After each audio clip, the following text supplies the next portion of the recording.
Chapter 9 girlfriend boyfriend. वही सुबह वन्या से मिलने उसके सभी दोस्त आए थे। सृष्टि उसके पास बैठकर उसका हाथ पकड़कर बोली, यार वन्या उठ ना, तूने कहा था ना मेरी शादी में सबसे ज्यादा खुश तू होगी, सबसे ज्यादा डांस तू करेगी, देख मेरी शादी हो रही है, प्लीज उठ ना। ये सब बोलते बोलते उसकी आंखें नम हो गई और सभी दोस्तों की भी आंखें नम हो गई थी। भले ही वो लोग डेली वन्या से नहीं मिल पाते थे और काफी लंबे समय से उसे दूर भी थे, लेकिन वो उनकी दोस्त थी, एक ऐसी दोस्त जो हर वक्त हर मुसीबत के पलों में उनके साथ खड़ी रही है। इनमें से ऐसा कोई दोस्त नहीं था जिसकी कभी मदद वन्या ने न करी हो। ऐसी ही है हमारी वन्या, अपने दिल के करीब लोगों के लिए खुशी खुशी जान भी दे सकती है।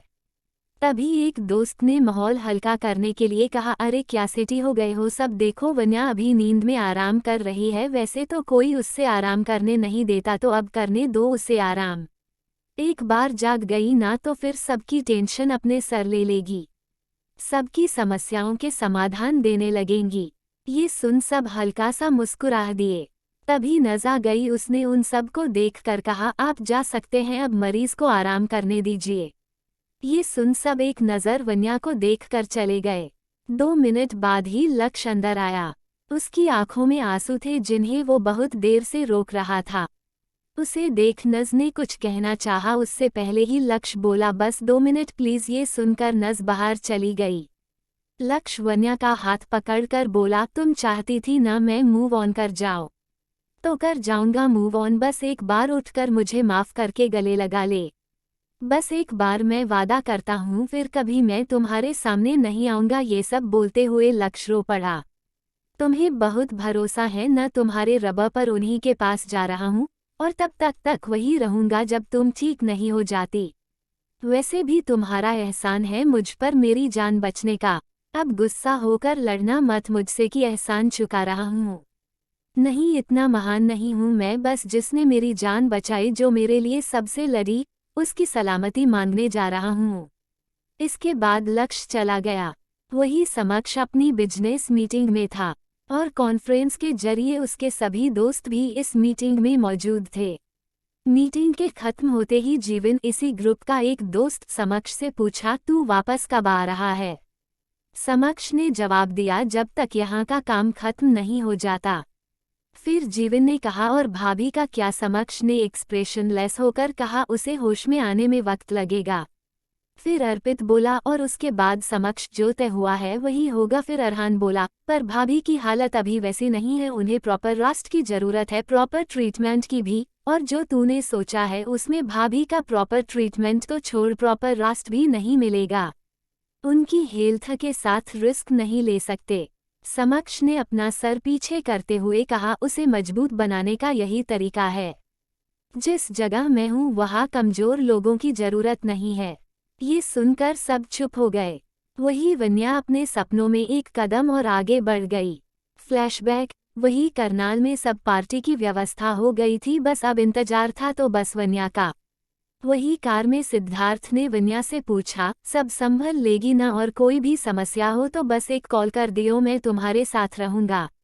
ये सब कहते हुए सिद्धार्थ बड़ा गंभीर लग रहा था, क्योंकि आमतौर पर वो इतना गंभीर होता नहीं है। वन्या ने उसके हाथ पर अपना हाथ रखकर कहा, चिंता मत करो, मैं सब संभाल लूंगी, इतना मजबूत बना दिया तुमने मुझे, और तुम पर सबसे ज्यादा भरोसा है मुझे। इतने में ही वन्या का फोन बज उठा। वन्या ने कॉल रिसीव करते हुए कहा, हाँ सृष्टि बोल। सृष्टि ने कहा, कहाँ पहुंची यार तू, मैं वेट कर रही हूँ कब से। वन्या जवाब दे पाती उससे पहले ही उसने कहा, सृष्टि 2 मिनट होल्ड कर। और सिद्धार्थ को गुस्से में कहा, यार क्या है, मेरे बालों को क्यों खींची जा रहा है, ढंग से ड्राइव कर लेना, मैंने दोस्तों से मिलने जाना है, स्वर्ग में नहीं। ये वन्या ने इसलिए कहा क्योंकि सिद्धार्थ लगातार उसके बाल खींचकर उसे छेड़ रहा था ताकि वो नर्वस ना हो। सिद्धार्थ, वो सब तो ठीक, ये बता तुझे स्वर्ग में जगह मिल जाएगी? Tears of Joy, tears of Joy. Siddharth की हंसी की आवाज के साथ एक और हंसने की आवाज आई जो कि फोन से आ रही थी। वन्या ने फोन होल्ड करने की जगह स्पीकर पर कर दिया था गलती से। वन्या ने गुस्से में दोनों से कहा, अगर तुम लोगों की हंसी बंद नहीं हुई ना तो तुझे चलती गाड़ी से बाहर फेंकूंगी। ये सब उसने सिद्धार्थ को देखकर बोला, फिर फोन को देखकर कहा, बस 5 मिनट में आई, आकर बताती हूँ तुझे। फाइनली वन्या करनाल पहुंच गई थी। उसने कार से निकलने से पहले एक गहरी सांस ली, जैसे अपने आप को हिम्मत दे रही हो। वन्या को हिम्मत तो चाहिए ही थी, आखिरी इतने टाइम बाद वो सबको फेस करने जा रही थी। वन्या कार से निकली और आगे बढ़ गई। वन्या को दूर से ही एक ग्रुप दिख रहा था और उस ग्रुप के लोग उसे देख रहे थे। ये पार्टी हॉल ओपन था, एक ओपन प्लेग्राउंड जैसा दिखाई पड़ रहा था, जिसको ज्यादा सजावट की जरूरत नहीं थी। वो अपने आप को ही खूबसूरत बना रहा था ताजे फूल पत्तों से। सृष्टि जहां खड़ी थी उसका ध्यान वन्या पर ही था। तभी उसे कुछ आवाज आई जो कि उसी के एक दोस्त की थी, जो कह रहा था, यार ये हॉटी कौन है। सृष्टि सुनकर मुस्कुराए और उसने भरे गले से कहा, वन्या।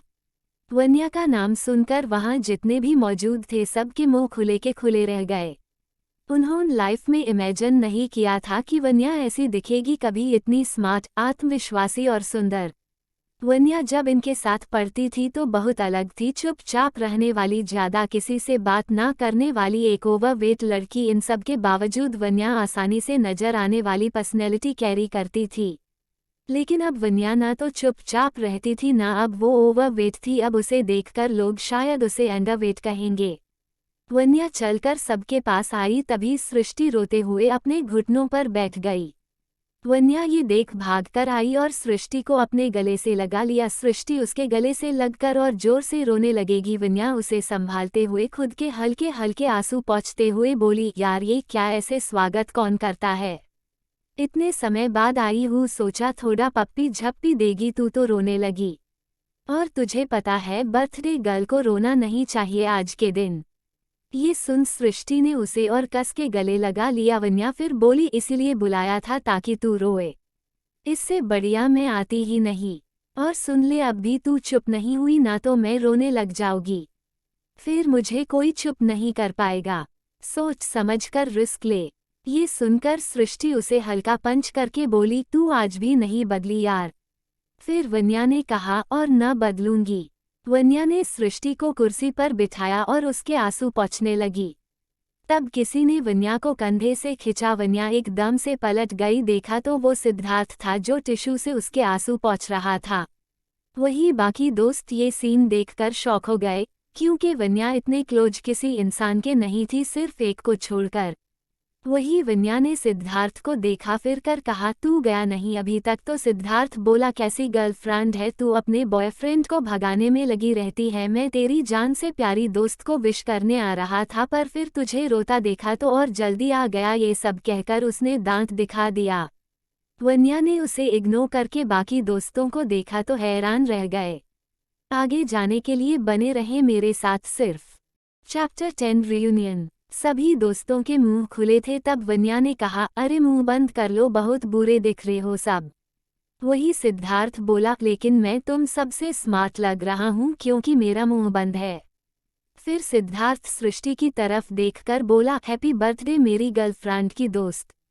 सृष्टि ने भी वैसे ही जवाब दिया, थैंक यू मेरी बेस्ट फ्रेंड के boyfriend, tears of Joy. Siddharth हंसकर बोला, लगता है आपकी और मेरी खूब जमेगी। सृष्टि कुछ बोलती उससे पहले ही वन्या बोली, हाँ दोनों बेवकूफ जो हो। सिद्धार्थ मुंह बनाकर बोला, सृष्टि इसे इग्नोर कर, ये जलती है मेरे लुक्स से। तो वन्या बोली, सिद्धार्थ से जा निकल, फिर मम्मा प्रतीक्षा कर रही होगी और आ जाते ही खाना खा लियो। तो सिद्धार्थ बोला, नहीं साथ में ही चलेगे, तब तक मैं अपने दोस्त से मिलकर आया, आज ही करनाल आया है वो। तो वन्या बोली, तेरा कौन सा दोस्त है करनाल में। तो सिद्धार्थ बोला, करनाल से नहीं है पर किसी काम की वजह से आया है, जल्दी ही मिलवाऊंगा तुझे उससे। वही वन्या सिद्धार्थ के जाने के बाद सबसे मिली। तो एक दोस्त ने पूछा, वन्या से तू इतनी बदल क्यों गई है।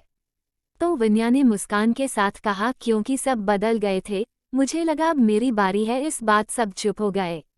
वन्या ने फिर माहौल को हल्का करते हुए कहा, तुम सब बताओ कैसे हो, तुम्हारे बाल बच्चे कैसे हैं। सब हंस कर बोले, जैसे तेरे हैं। तो वन्या बोली, मेरे बाल है पर बच्चे नहीं, टीयर्स ऑफ जॉय। तभी सारे बोले एक ही टोन में, सेम पिंच। ऐसे ही हंसी खुशी का माहौल चलता रहा। ये बर्थडे पार्टी रियूनियन बन गई थी, ऐसा रियूनियन जिसमें कुछ खुश थे सभी से मिलकर तो कुछ जल भून रहे थे।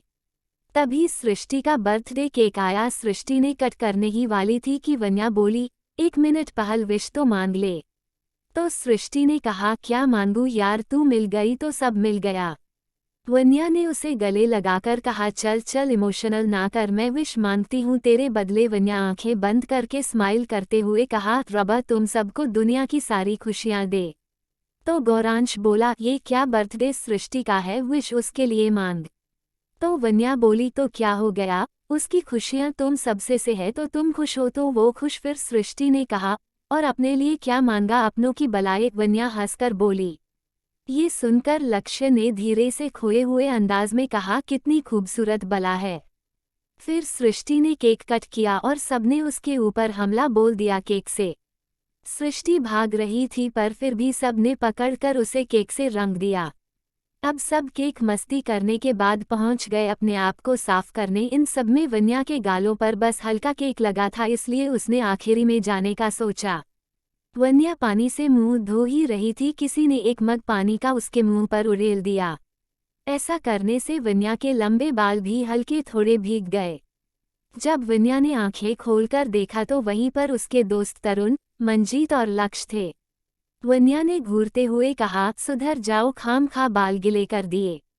तभी तरुण बोला अरे हम तो चेक कर रहे हैं कहीं नकली तो नहीं है, वरना तेरे इतने लंबे बाल हो ही नहीं सकते। तभी मंजीत बोला और ये भी कि कितना मेकअप कर रखा है। इस पर वन्या ने एक बाल्टी लेकर तीनों पर पानी फेंक दिया, तीनों भीग गए। फिर वन्या अकड़कर बोली आइंदा शक मत करना मुझ पर। ये कहकर वन्या चली गई। वो तीनों मुंह खोल देखते रहे। वन्या कुछ भी थी लेकिन इतनी डेयरिंग नहीं थी। वही वन्या उन तीनों को शौक में छोड़कर बालों को साफ करते हुए बाहर आई। हाल में तभी उसका फोन बजने लगा। फोन पर रुद्र नाम शो हो रहा था। वन्या ने कॉल पिक करके कहा हाँ बोल रुद्र। रुद्र सीरियस टोन में लैपटॉप को देखते हुए बोला तू जहाँ भी है सिद्धार्थ को लेकर अभी निकल, वो लोग तेरे पीछे आ गए हैं। वही वन्या को रुद्र की एक भी बात सुनाई नहीं दी क्योंकि उसका फोन मंजीत लेकर भाग गया था और वन्या उसके पीछे भाग रही थी। वही रुद्र हेलो हेलो करता रहा पर कोई फायदा नहीं हुआ। रुद्र गुस्से में टेबल को लात मारते हुए बोला दम इट, अब कैसे बचाऊं मैं तुम दोनों को, मेरे पास वक्त बहुत कम है, क्या करूं। फिर कुछ सोचकर बोला हाँ उसे कॉल करता हूं, वो सही टाइम पर बचा लेगा वन्या और सिद्धार्थ को। रुद्र ने एक नंबर पर मैसेज छोड़ते हुए कहा वन्या और सिद्धार्थ की जान को खतरा है, जल्दी बचाओ। वही करनाल में मंजीत और वन्या की मस्ती खत्म हो गई थी। वन्या को आखिरकार अपना फोन मिल गया था। वही वन्या को इतना लाइमलाइट मिलते देख, सबसे इतना बोलते देख कुछ लोगों से बर्दाश्त नहीं हुआ। हेमा उस ग्रुप की एक लड़की निराश होकर बोली यार बस करो ना, कब से वन्या वन्या करे जा रहे हो, भूल गए हो क्या वो कौन थी, कहाँ से थी, क्या किया था उसने। हेमा को ये बोलते देख 2-3 दोस्त और उसके सपोर्ट में उतरे और वन्या के बारे में बोलने लगे जिनको वन्या का यहाँ आना अखर रहा था। तभी सृष्टि बोली बस करो, क्या बकवास करे हो, वन्या हम सबकी दोस्त हैं जिसने बहुत कुछ किया है हमारे लिए। तो लक्ष्य भी बोला हाँ पता है कितना किया है, मैं भी यही कहता हूँ, वो यहाँ आई ही क्यों, अपने आप को ऊंचा दिखाने के लिए, और हमें नीचे नहीं चाहिए, हमें अब वो नहीं चाहिए। वही वन्या जो अपना फ़ोन लेकर स्विच ऑन, मंजीत ने वन्या का फ़ोन स्विच ऑफ कर दिया था, कर रही थी और रुद्र को कॉल कर रही थी पर रुद्र का नंबर लग नहीं रहा था। वन्या स्माइल करते हुए वापस आई और उसे ये सब सुनने को मिला। वन्या के लिए यहाँ आना आसान नहीं था, उसे कहीं ना कहीं इन सब का अंदाज हो गया था कि ऐसा ही कुछ होगा, पर दिल में एक हल्की सी उम्मीद थी कि शायद ऐसा नहीं होगा। वन्या ने सोचा था उसे उसके दोस्त इतने समय बाद हंस कर गले लगा लोगों, बिना कोई गिले शिकवे के। लेकिन जो सोचा जाए वो होता कहाँ है। 1-2 को छोड़कर सब उसके खिलाफ थे। तभी वन्या के फोन में रुद्र का मैसेज आया। उसने सामने देखा सिद्धार्थ आ रहा था और वन्या अपने आंसू पोंछकर भागी सिद्धार्थ की तरफ। तभी एक गोली चलने की आवाज आई और सब कुछ शांत हो गया, जैसे वहाँ कुछ हुआ ही ना हो। गाइस ये अभी फ्लैशबैक हाई चल रहा है, आगे जाने के लिए बने रहें मेरे साथ सिर्फ।